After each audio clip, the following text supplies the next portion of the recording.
এনারা আমাকে অনেকদিন ধরেই বলছে আমাদের সাথে আসবো কাজে মানুষের হেল্পের জন্যে আমরা একত্রিত হয়ে মানুষের উপকারের পাশে দাঁড়াবো,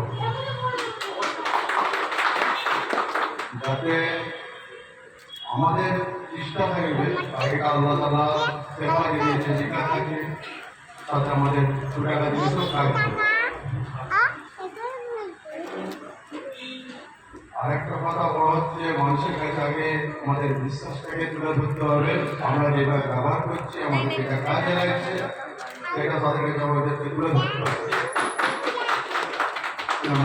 বিভিন্ন মানুষ বিভিন্ন মনোভাবের হতে পারে, আমাদের চেষ্টা করে তাদেরকে বিশ্বাস জোগাতে হবে।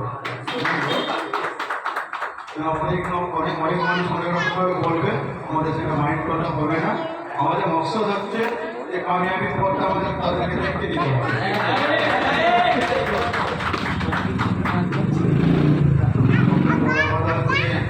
মানে গরিব মানুষ এইসব জায়গায় মানে যোগাযোগ করতে পারে না, আমাদের সব ভাইটারা তাদের পাশে যে বানানোর জন্য সবাই মিলে একত্র হয়ে পথে যেতে হয়। আমার ভাইদেরকে বলবো এই কাজেতে বেশি বেশি করে মন রেখে সবাই একত্রিত হয়ে যেন কাজটা করা হয়, সবাই চেষ্টা করবে নিজের তরফ। থ্যাংক ইউ, ধন্যবাদ।